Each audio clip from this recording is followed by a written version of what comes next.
We are gathered here tonight for a very special occasion. To celebrate a milestone that only the most successful television programs reach.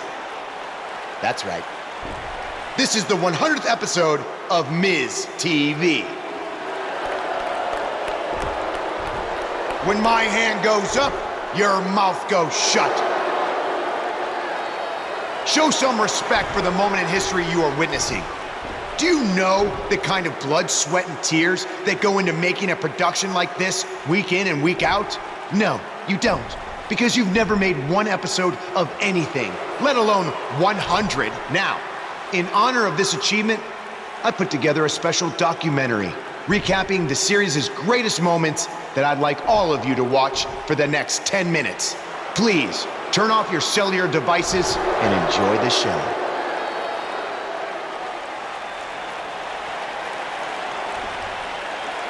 Apparently, this is what Buzz meant when he talked about making a big debut on Raw. This is unbelievably disrespectful to the Intercontinental Champion.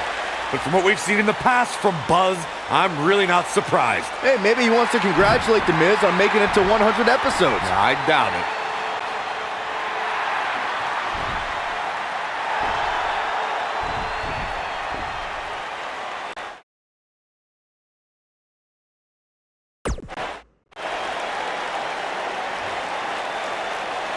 What the hell do you think you're doing interrupting my 100th episode celebration?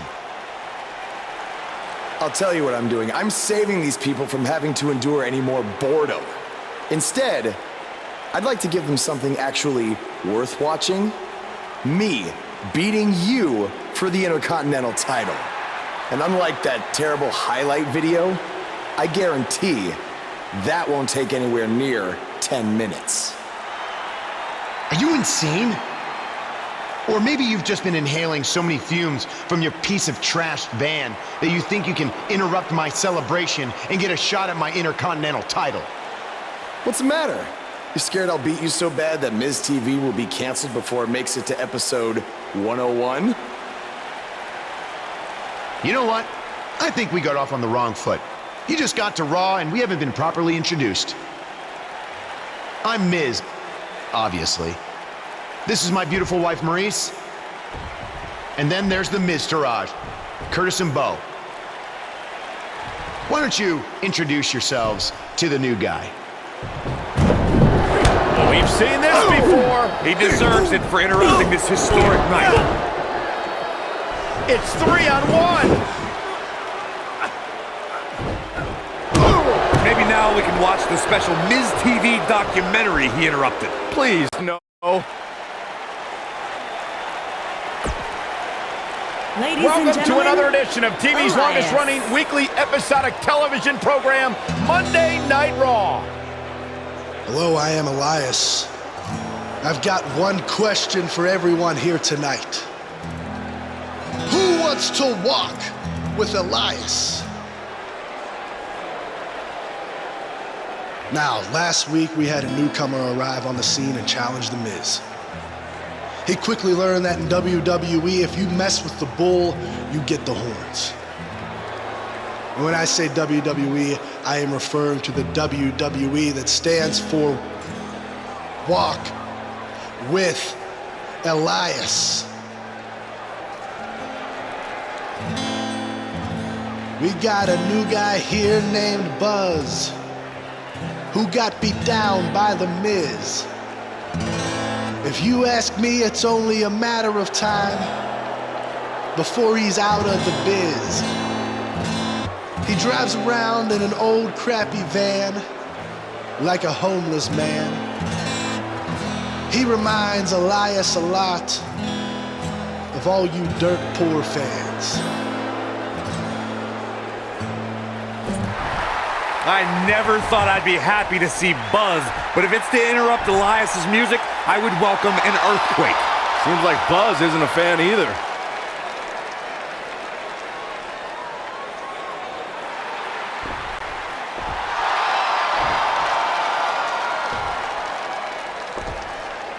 Okay, I think I speak for everyone here when I say we've heard just about enough.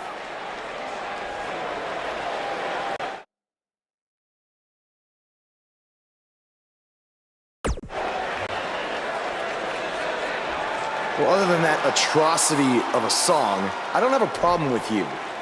Yet.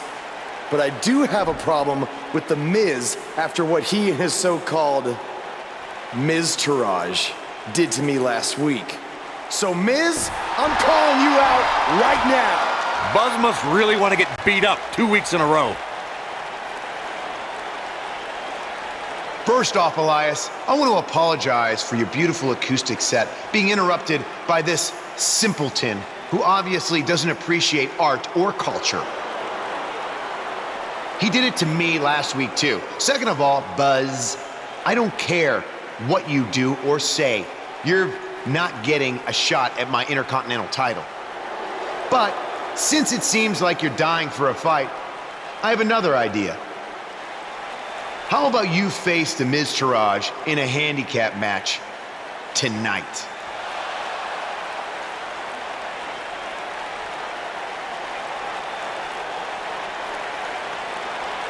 You know what? Sounds good. In fact, why not add Elias to their team too? Then I can beat all three of them and show the WWE Universe what a fighting champion is supposed to look like. You are dumber than you look. I second that.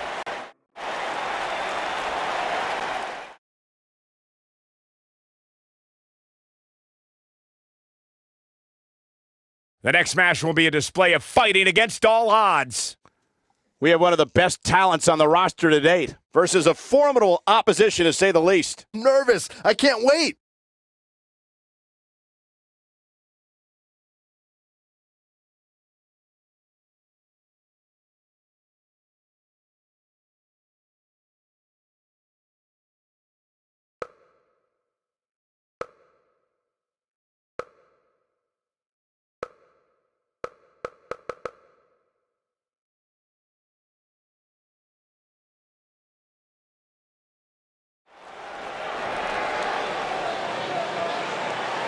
Get ready to feel the buzz.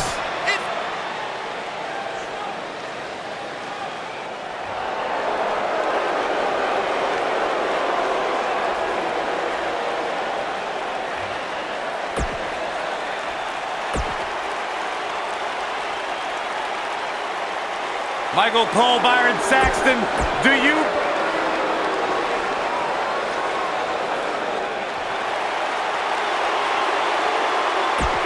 Are you guys...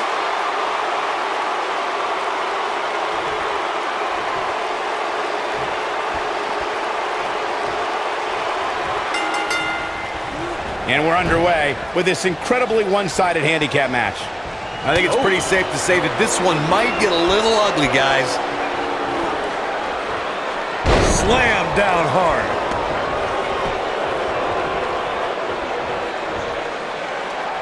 Scoop slam. Boom. Impactful slam. Looking to lock it in here. And he escapes the submission. And good thing. That could have been disastrous. Rolling cutter. Look at this. Buzz with the easy kick out. Too soon.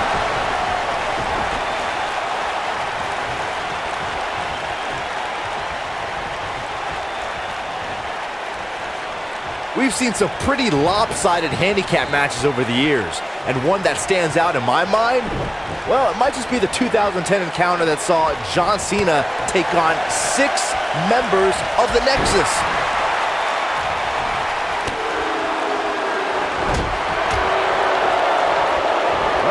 And a suplex. That 6-on-1 match Byron brought up earlier actually could have even been more lopsided. If you remember, it was originally supposed to be 7-on-1, but John Cena was able to take Darren Young out of the equation. What does Buzz have in store? We're about to find out. Oh, he's gonna do it! Ooh, nasty impact. Can he finish the job? Can Bo Dallas pull through?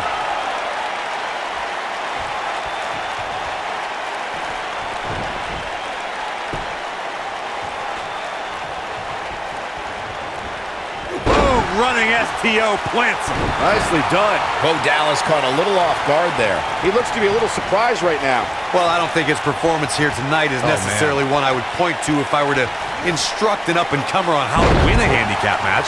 I think a lot of people right now are scratching their heads wondering how he let this match get so out of hand.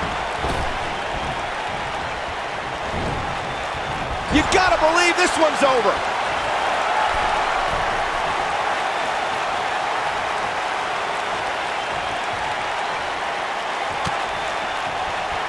Pump handle, up and... Uranagi!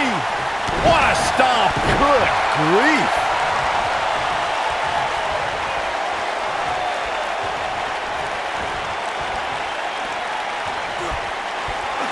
And the slam.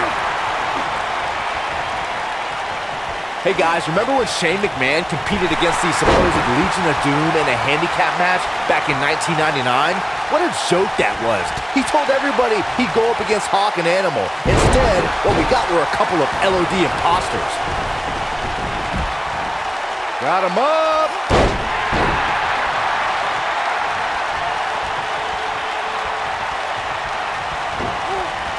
I remember that Shane McMahon's handicap match you were mentioning earlier very well, Byron, and those imposters posing as Hawk and Animal, the Legion of Doom, were none other than Pat Patterson and Gerald Briscoe.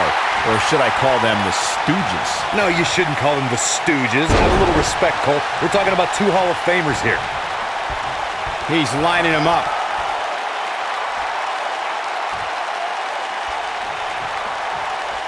I don't think he should get up. Dominating shoulder tackle. There are certain superstars who are synonymous with handicap matches. Of course, there's Andre the Giant, and more recently, Braun Strowman. But I don't think I've ever seen anybody in more handicap matches than Big Show, guys.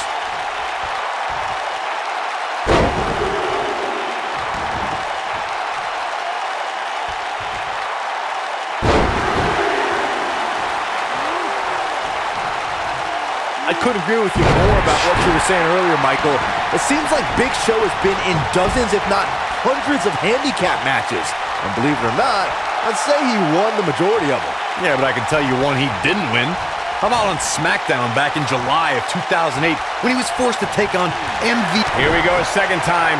A lot can go wrong in a match like this, guys. In fact, I'll be surprised if we don't see a major... Boom, what impact! Will Buzz be able to continue? I doubt it.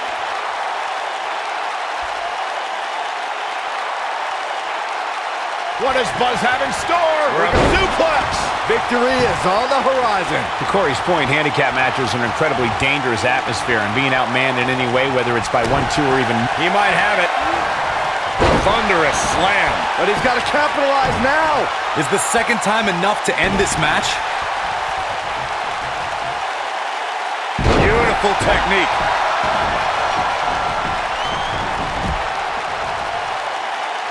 Tag made here. Uh-oh, this is... Oh, what a slam.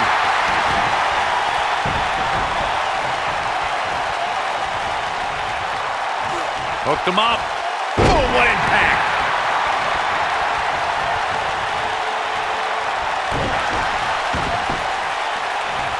This is raw power here. Gut-wrench suplex coming. There's more to come. Another. The superstar's still not done.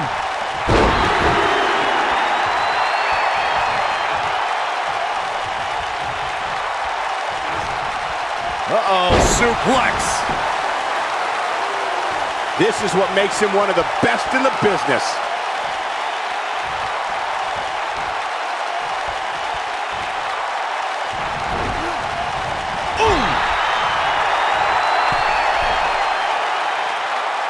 I always loved a good handicap match growing up, especially when you'd see Andre the Giant go up against 2 or 3 jabronis. Despite being outmanned, you always knew Andre would walk away with the win.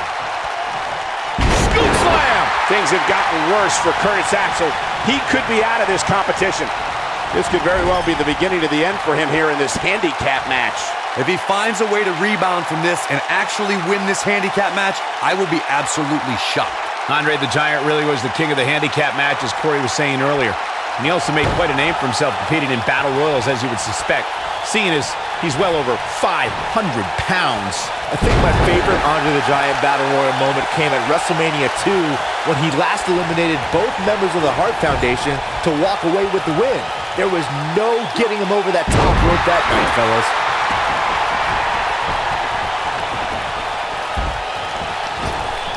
A lot can go wrong in a match like this, guys. In fact, I'll be surprised if we don't see a major injury occur here tonight.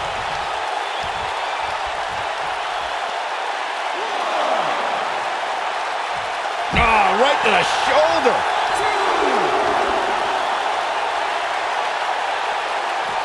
Oh, he's got him up. Boom! Spikes him down. Nobody controls the pace of a match quite like this guy. To Corey's point, handicap matches are an incredibly dangerous atmosphere, and being outmanned in any way, whether it's by 1, 2, or even more competitors, can result in serious injury. Or in the case of Braun Strowman, you can be outmanned and still somehow be the one delivering the injuries. I mean, he's looking at it. Slam with authority. This could be it, guys. The force of that impact should put an end to this match right here.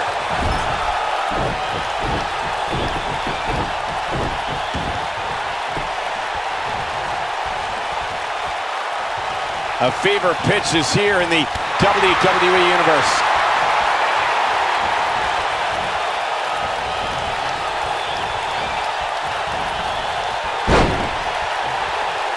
I gotta tell you, these guys are in the best shape I've ever seen them in.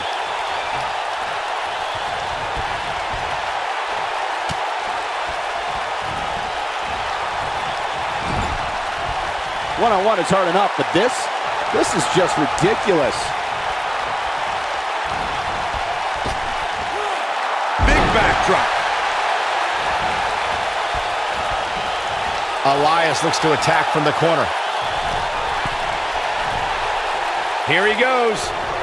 That one fails to connect. Great idea by him. Too bad it was awfully executed, though. This thing is getting more chaotic by the moment. Uh-oh. The Miz gives Elias his guitar. Buzz gains control of it. And he nails him with the guitar. That'll do it.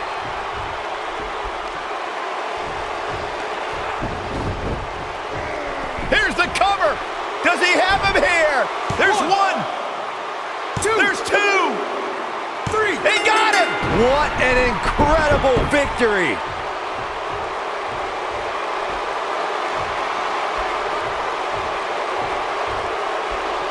Buzz somehow overcomes the odds. Somehow, he cheated.